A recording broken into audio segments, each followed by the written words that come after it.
ये एक नए काल चक्र का उद्गम है।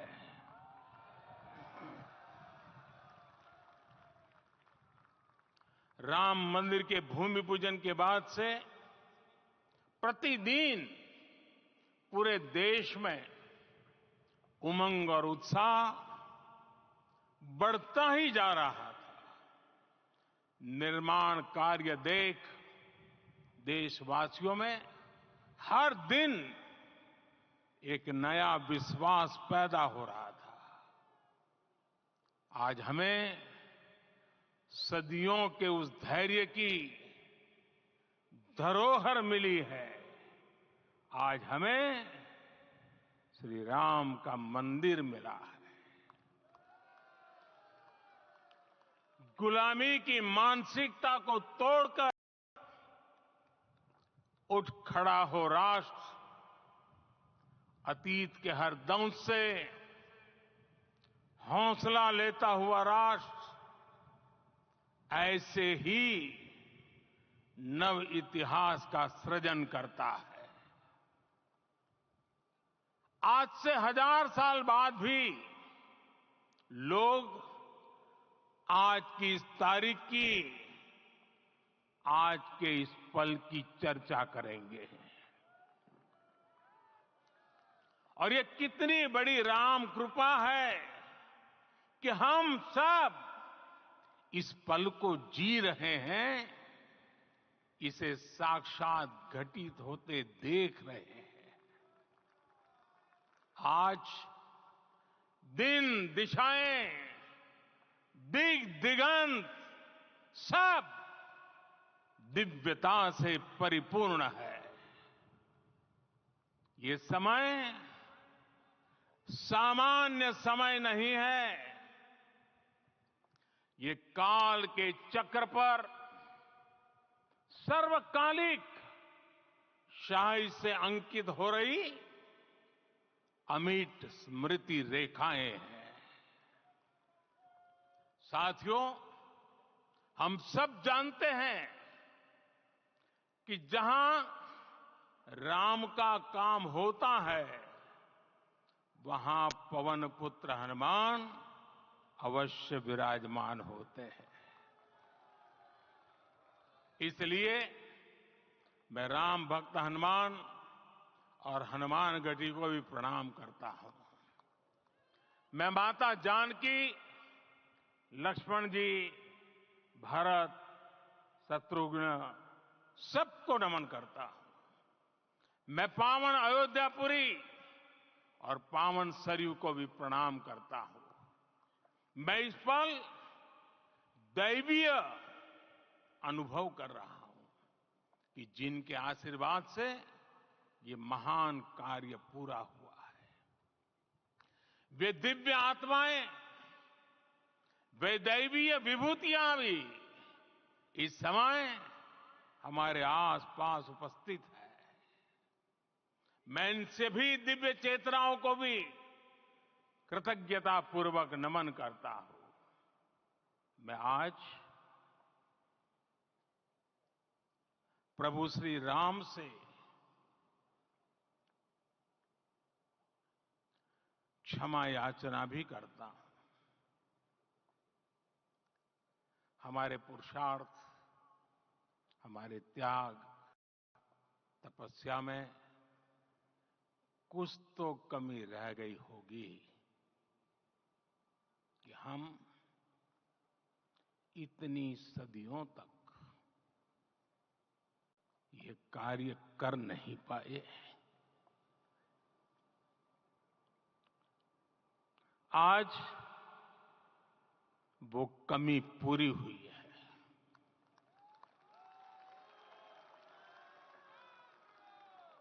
मुझे विश्वास है प्रभु राम आज हमें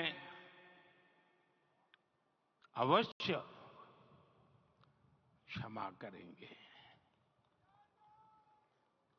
मेरे प्यारे देशवासियों, त्रेता में राम आगमन पर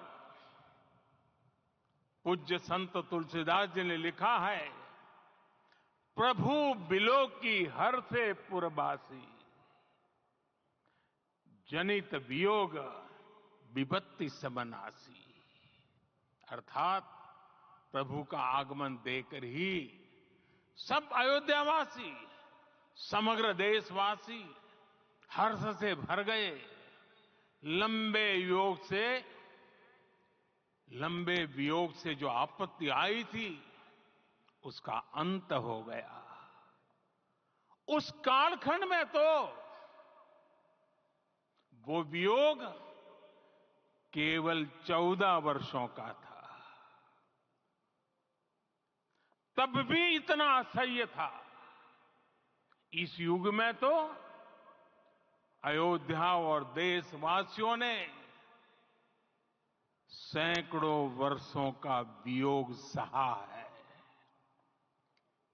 हमारी कई कई पीढ़ियों ने वियोग सहा है। भारत के तो संविधान में उसकी पहली प्रति में भगवान राम विराजमान है। संविधान के अस्तित्व में आने के बाद भी दशकों तक प्रभु श्री राम के अस्तित्व को लेकर कानूनी लड़ाई चली। मैं आभार व्यक्त करूंगा भारत की न्यायपालिका का, जिसने न्याय की लाज रख ली।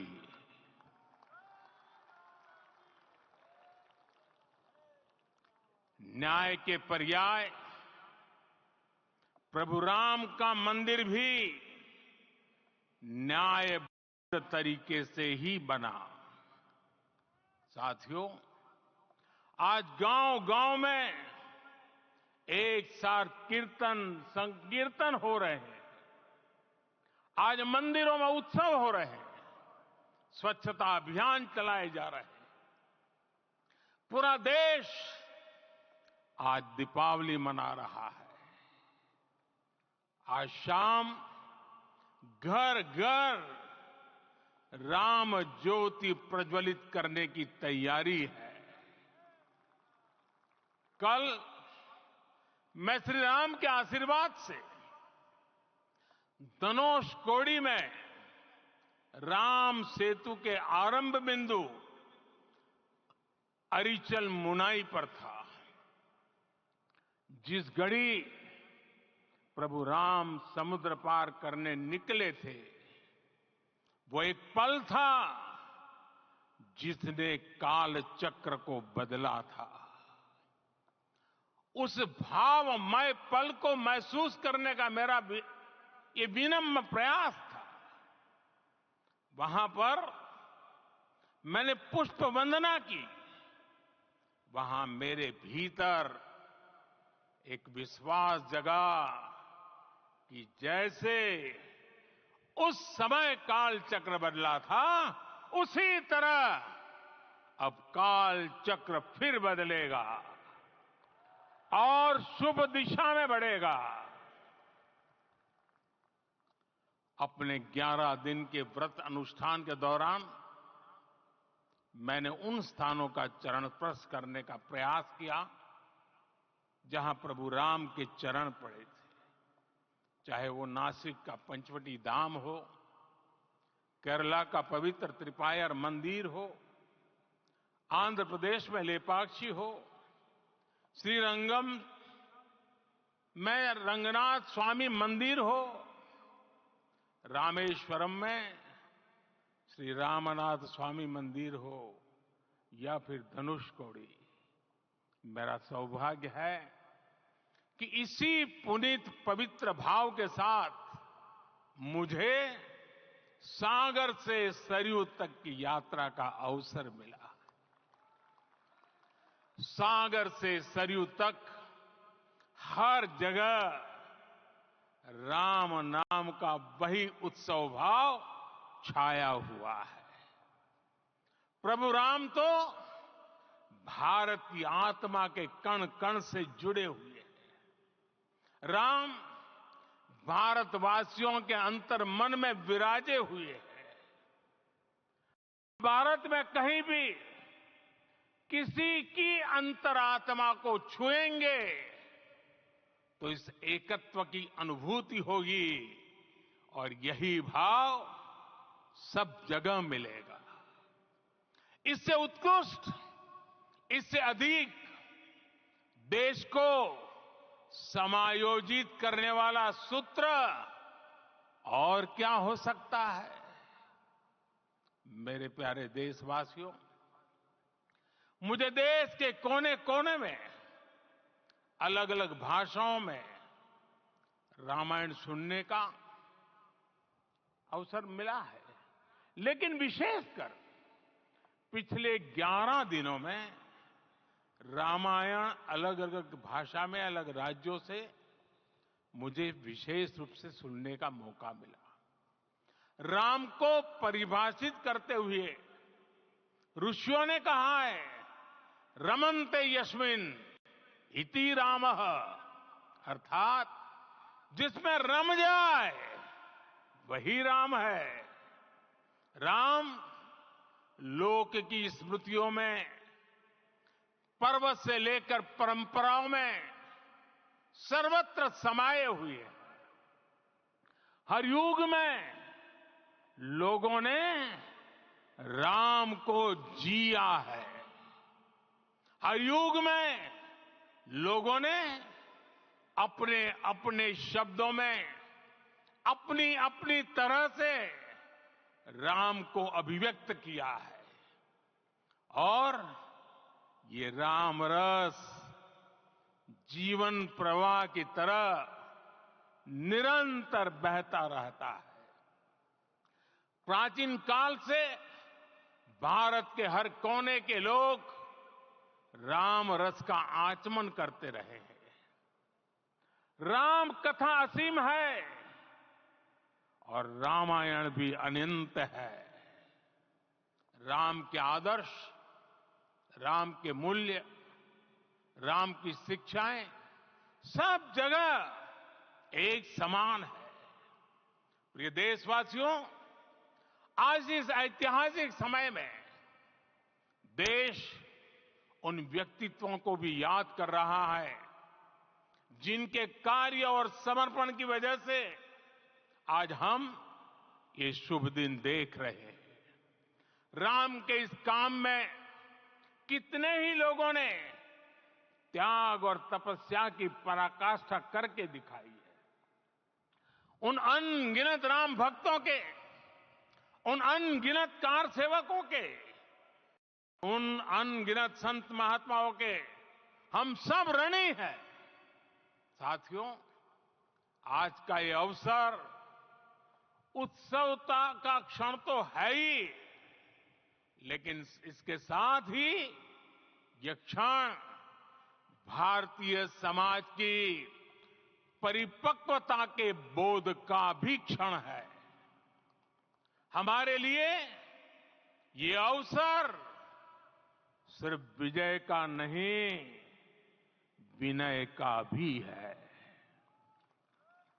दुनिया का इतिहास साक्षी है कि कई राष्ट्र अपने ही इतिहास में उलझ जाते हैं। ऐसे देशों ने जब भी अपने इतिहास की उलझी हुई गांठों को खोलने का प्रयास किया, उन्हें सफलता पाने में बहुत कठिनाई आई, बल्कि कई बार तो पहले से ज्यादा मुश्किल परिस्थितियां बन गई। लेकिन हमारे देश ने इतिहास की इस गांठ को जिस गंभीरता और भावुकता के साथ खोला है, वो ये बताती है कि हमारा भविष्य हमारे अतीत से बहुत सुंदर होने जा रहा है। वो भी एक समय था जब कुछ लोग कहते थे कि राम मंदिर बना तो आग लग जाएगी। ऐसे लोग भारत के सामाजिक भाव की पवित्रता को नहीं जान पाए। रामलला के इस मंदिर का निर्माण भारतीय समाज के शांति, धैर्य, आपसी सद्भाव और समन्वय का भी प्रतीक है। हम देख रहे हैं ये निर्माण किसी आग को नहीं बल्कि ऊर्जा को जन्म दे रहा है। राम मंदिर समाज के हर वर्ग को एक उज्जवल भविष्य के पथ पर बढ़ने की प्रेरणा लेकर आया है। मैं आज उन लोगों से आह्वान करूंगा, आइए आप महसूस कीजिए, अपनी सोच पर पुनर्विचार कीजिए। राम आग नहीं है, राम ऊर्जा है। राम विवाद नहीं, राम समाधान है। राम सिर्फ हमारे नहीं है, राम तो सबके हैं। राम वर्तमान नहीं, सिर्फ वर्तमान ही नहीं, राम अनंत काल है। साथियों, आज जिस तरह राम मंदिर प्राण प्रतिष्ठा के इस आयोजन से पूरा विश्व जुड़ा हुआ है, उसमें राम की सर्वव्यापकता के दर्शन हो रहे हैं। जैसा उत्सव भारत में है, वैसा ही अनेक देशों में है। आज अयोध्या का यह उत्सव रामायण की उन वैश्विक परंपराओं का भी उत्सव बना है। रामलला की ये प्रतिष्ठा वसुधैव कुटुंबकम के विचार की भी प्रतिष्ठा है। साथियों, आज अयोध्या में केवल श्री राम के विग्रह रूप की प्राण प्रतिष्ठा नहीं हुई है, ये श्री राम के रूप में साक्षात भारतीय संस्कृति के प्रति अटूट विश्वास की भी प्राण प्रतिष्ठा है। ये साक्षात मानवीय मूल्यों और सर्वोच्च आदर्शों की भी प्राण प्रतिष्ठा है। इन मूल्यों की, इन आदर्शों की आवश्यकता आज संपूर्ण विश्व को है। सर्वे भवन्तु सुखिनः, ये संकल्प हम सदियों से दोहराते आए हैं। आज उसी संकल्प को राम मंदिर के रूप में साक्षात आकार मिला है। ये मंदिर मात्र एक देव मंदिर नहीं है, ये भारत की दृष्टि का, भारत के दर्शन का, भारत के दिग्दर्शन का मंदिर है। ये राम के रूप में राष्ट्र चेतना का मंदिर है। राम भारत की आस्था है, राम भारत का आधार है, राम भारत का विचार है, राम भारत का विधान है, राम भारत की चेतना है, राम भारत का चिंतन है, राम भारत की प्रतिष्ठा है, राम भारत का प्रताप है, राम प्रवाह है, राम प्रभाव है, राम नेति भी है, राम नीति भी है, राम नित्यता भी है, राम निरंतरता भी है, राम विभु है, विशद है, राम व्यापक है, विश्व है, विश्वात्मा है। और इसलिए जब राम की प्रतिष्ठा होती है तो उसका प्रभाव वर्षों या शताब्दियों तक ही नहीं होता, उसका प्रभाव हजारों वर्षों के लिए होता है।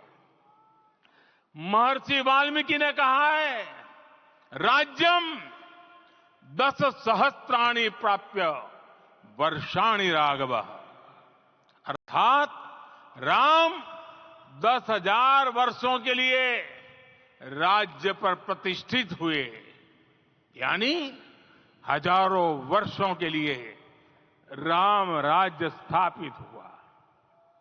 जब त्रेता में राम आए थे तब हजारों वर्षों के लिए राम राज्य की स्थापना हुई थी। हजारों वर्षों तक राम विश्व पथ प्रदर्शन करते रहे थे। और इसलिए मेरे प्यारे देशवासियों, आज अयोध्या भूमि हम सभी से, प्रत्येक राम भक्त से, प्रत्येक भारतीय से कुछ सवाल कर रही है। श्री राम का भव्य मंदिर तो बन गया, अब आगे क्या? सदियों का इंतजार तो खत्म हो गया, अब आगे क्या? आज के इस अवसर पर जो दैवीय आत्माएं हमें आशीर्वाद देने के लिए उपस्थित हुई हैं, हमें देख रही हैं, उन्हें क्या हम ऐसे ही विदा करेंगे? नहीं, कदापि नहीं। आज मैं पूरे पवित्र मन से महसूस कर रहा हूं कि काल चक्र बदल रहा है। ये सुखद संयोग है कि हमारी पीढ़ी को एक कालजयी पथ के शिल्पकार के रूप में चुना गया है। 1000 वर्ष बाद की पीढ़ी राष्ट्र निर्माण के हमारे आज के कार्यों को याद करेगी। इसलिए मैं कहता हूं, यही समय है, सही समय है। हमें आज से, इस पवित्र समय से अगले 1000 साल के भारत की नींव रखनी है।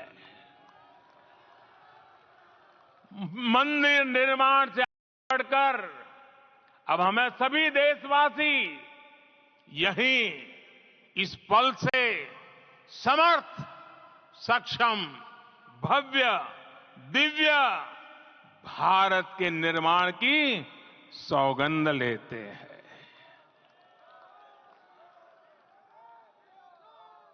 राम के विचार मानस के साथ ही जनमानस में भी हो, यही राष्ट्र निर्माण की सीढ़ी है। साथियों, आज के युग की मांग है कि हमें अपने अंतःकरण को विस्तार देना होगा। हमारी चेतना का विस्तार देव से देश तक, राम से राष्ट्र तक होना चाहिए। हनुमान जी की भक्ति, हनुमान जी की सेवा, हनुमान जी का समर्पण, ये ऐसे गुण हैं जिन्हें हमें बाहर नहीं खोजना पड़ता। प्रत्येक भारतीय में भक्ति, सेवा और समर्पण के भाव समर्थ, सक्षम, भव्य, दिव्य भारत का आधार बनेंगे। और यही तो है देव से देश और राम से राष्ट्र की चेतना का विस्तार। दूर सुदूर जंगल में, कुटिया में जीवन गुजारने वाली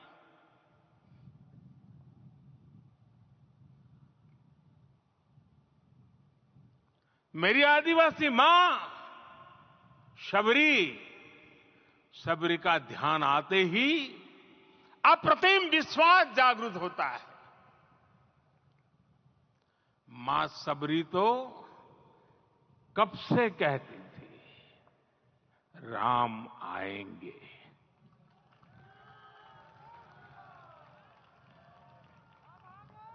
प्रत्येक भारतीय में जन्मा यही विश्वास समर्थ, सक्षम, भव्य भारत का आधार बनेगा। और यही तो है देव से देश और राम से राष्ट्र की चेतना का विस्तार। हम सब जानते हैं कि निषाद राज की मित्रता सभी बंधनों से परे है। निषाद राज का राम के प्रति सम्मोहन, प्रभु राम का निषाद राज के लिए अपनापन कितना मौलिक है। सब अपने हैं, सभी समान है। प्रत्येक भारतीय में अपनत्व की, बंधुत्व की ये भावना समर्थ, सक्षम, भव्य, दिव्य भारत का आधार बनेगी। और यही तो है देव से देश और राम से राष्ट्र की चेतना का विस्तार। साथियों, आज देश में निराशा के लिए रत्ती भर भी स्थान नहीं है। मैं तो बहुत सामान्य हूं, मैं तो बहुत छोटा हूं, अगर कोई ये सोचता है तो उसे गिलहरी के योगदान को याद करना चाहिए। गिलहरी का स्मरण ही हमें हमारी इस हिचक को दूर करेगा, हमें सिखाएगा कि छोटे बड़े हर प्रयास की अपनी ताकत होती है, अपना योगदान होता है। और सबके प्रयास की यही भावना समर्थ, सक्षम, भव्य, दिव्य भारत का आधार बनेगी।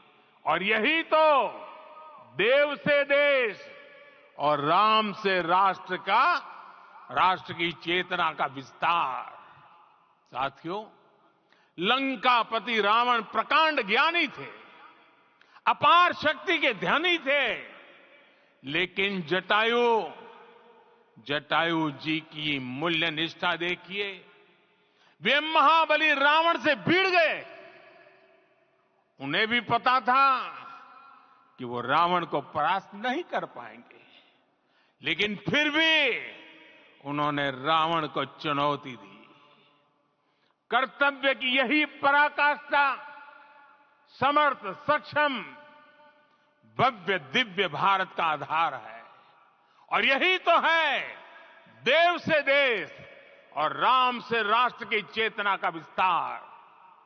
आइए हम संकल्प लें कि राष्ट्र निर्माण के लिए हम अपने जीवन का पल पल लगा देंगे। राम काज से राष्ट्र काज, समय का पल पल, शरीर का कण कण राम समर्पण को राष्ट्र समर्पण के ध्येय से जोड़ देंगे। मेरे देशवासियों, प्रभु श्री राम की हमारी पूजा विशेष होनी चाहिए।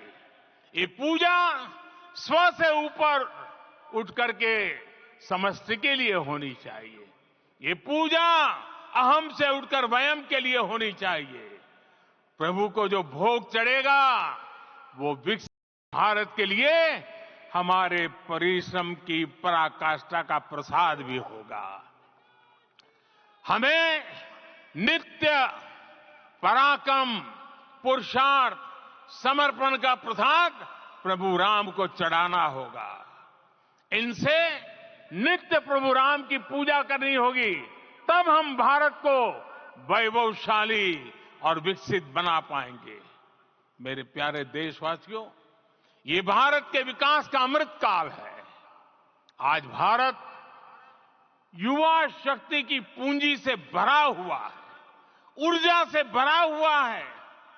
ऐसी सकारात्मक परिस्थितियां फिर न जाने कितने समय बाद बनेगी। हमें अब चूकना नहीं है, हमें अब बैठना नहीं है। मैं अपने देश के युवाओं से कहूंगा, आपके सामने हजारों वर्ष की परंपरा की प्रेरणा है। आप भारत की उस पीढ़ी का प्रतिनिधित्व करते हैं जो चांद पर तिरंगा लहरा रही है। वो 15 लाख किलोमीटर की यात्रा करके सूर्य के पास जाकर मिशन आदित्य को सफल बना रही है। जो आसमान में तेजस और सागर में विक्रांत का परचम लहरा रही है। अपनी विरासत पर गर्व करते हुए आपको भारत का नव प्रभात लिखना है। परंपरा की पवित्रता और आधुनिकता की अनंतता, दोनों ही पथ पर चलते हुए भारत समृद्धि के लक्ष्य तक पहुंचेगा। मेरे साथियों, आने वाला समय अब सफलता का है। आने वाला समय अब सिद्धि का है। ये भव्य राम मंदिर साक्षी बनेगा भारत के उत्कर्ष का, भारत के उदय का। ये भव्य राम मंदिर साक्षी बनेगा भव्य भारत के अभ्युदय का, विकसित भारत का। ये मंदिर सिखाता है कि अगर लक्ष्य सत्य प्रमाणित हो, अगर लक्ष्य सामूहिकता और संगठित शक्ति से जन्मा हो, तब उस लक्ष्य को प्राप्त करना असंभव नहीं है। ये भारत का समय है और भारत अब आगे बढ़ने वाला है। शताब्दियों की प्रतीक्षा के बाद हम यहां पहुंचे हैं। हम सब ने इस युग का, इस कालखंड का इंतजार किया है। रुकेंगे नहीं, हम विकास की ऊंचाई पर जाकर ही रहेंगे। इसी भाव के साथ रामलला के चरणों में प्रणाम करते हुए आप सभी को बहुत बहुत शुभकामनाएं। सभी संतों के चरणों में मेरे प्रणाम। सियावर रामचंद्र की, सियावर रामचंद्र की, सियावर रामचंद्र की।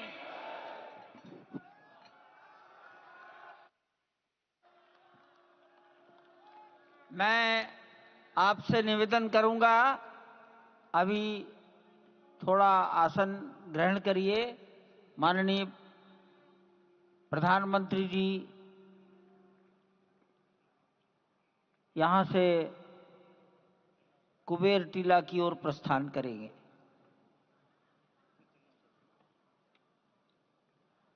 माननीय प्रधानमंत्री जी के यहां से स्थान से प्रस्थान के पश्चात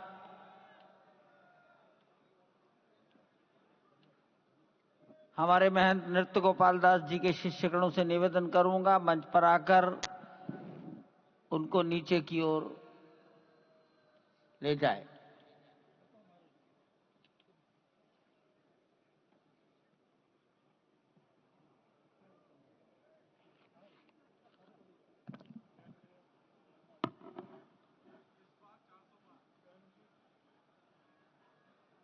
जानकी दास जी अब मंच पर आ जाइए।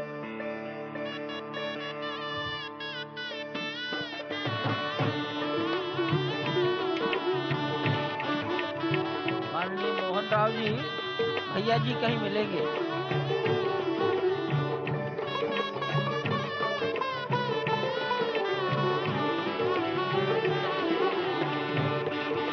माननीय प्रधानमंत्री जी साधु संतों के निकट की ओर जा रहे हैं।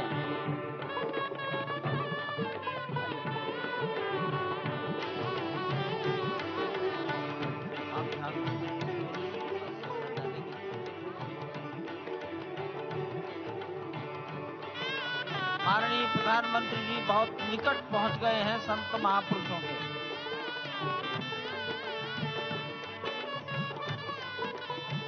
संकल्प है देव से देश और राम से राष्ट्र का निर्माण, यानी कि राष्ट्रीय चेतना में जो राम विराजे हैं, वो राष्ट्रीय जनमानस में राम के गुणों का अवतार हो।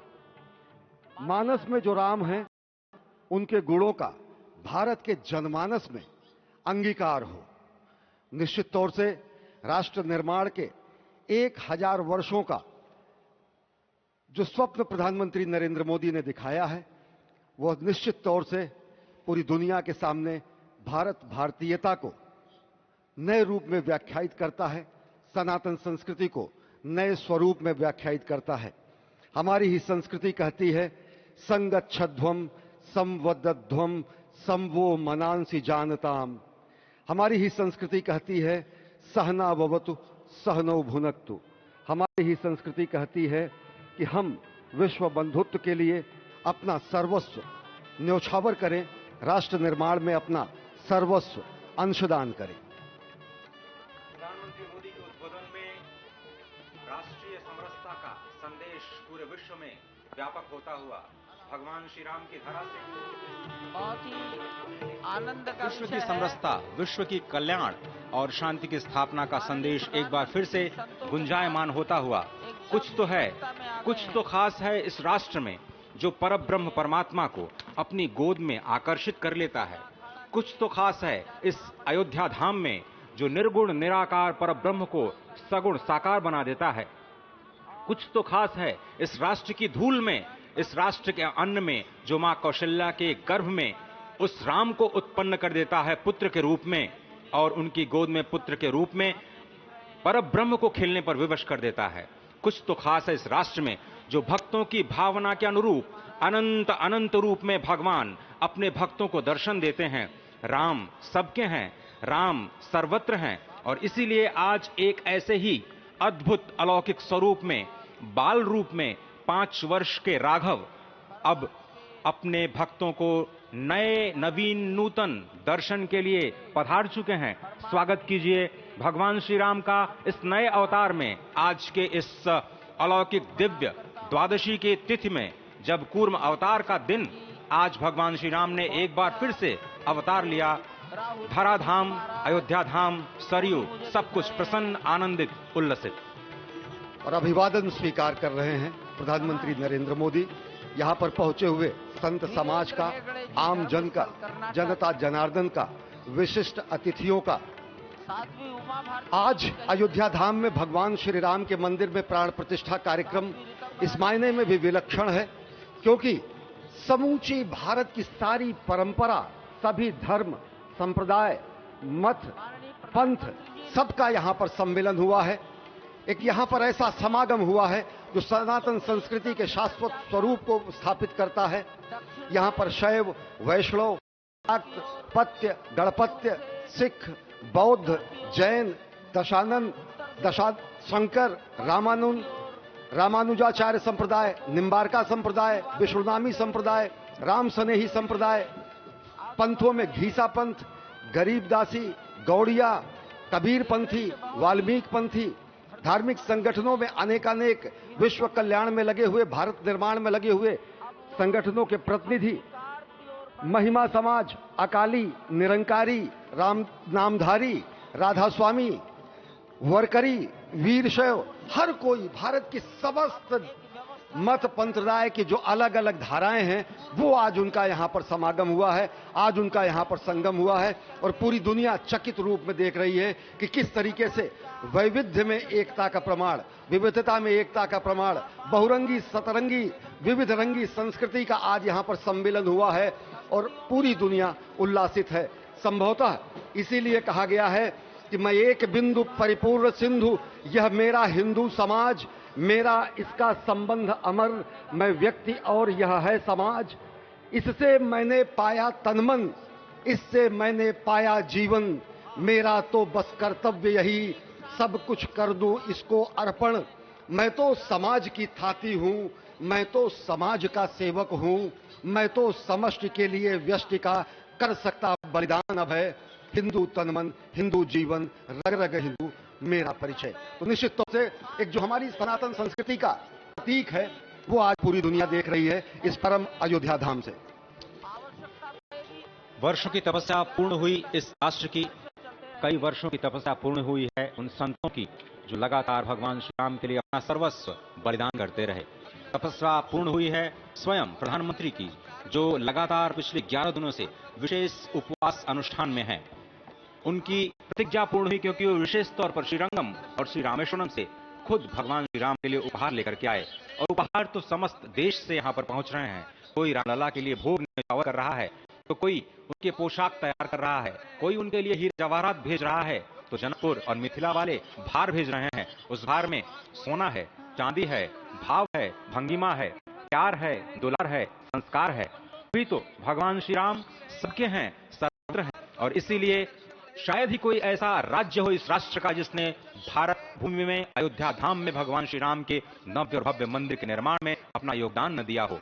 यहाँ पर पत्थर आते हैं राजस्थान से, कारीगरी होती है तमिलनाडु से, पच्चीकारी होती है उड़ीसा से, श्रमजीवी होते हैं उत्तर प्रदेश से, और जो प्राण प्रतिष्ठा होती है वो 140 करोड़ लोगों के जनमानस की भावना को केंद्र में रखकर राष्ट्र के अध्यक्ष, राष्ट्र के नेता प्रधानमंत्री मोदी स्वयं प्रतिष्ठित करते हैं भगवान श्री राम को चेतन स्वरूप में सभी के लिए, क्योंकि भगवान श्री राम सबके हैं, सर्वत्र हैं। और वही आह्वान उन्होंने किया है, वो आह्वान है कि भक्ति मुक्ति साधकम भारतम, धर्म कर्म नैतिकम भारतम, रीति नीति संस्कृतम भारतम, शस्त्र शास्त्र धारकम भारतम, शक्ति युक्ति समृतम भारतम।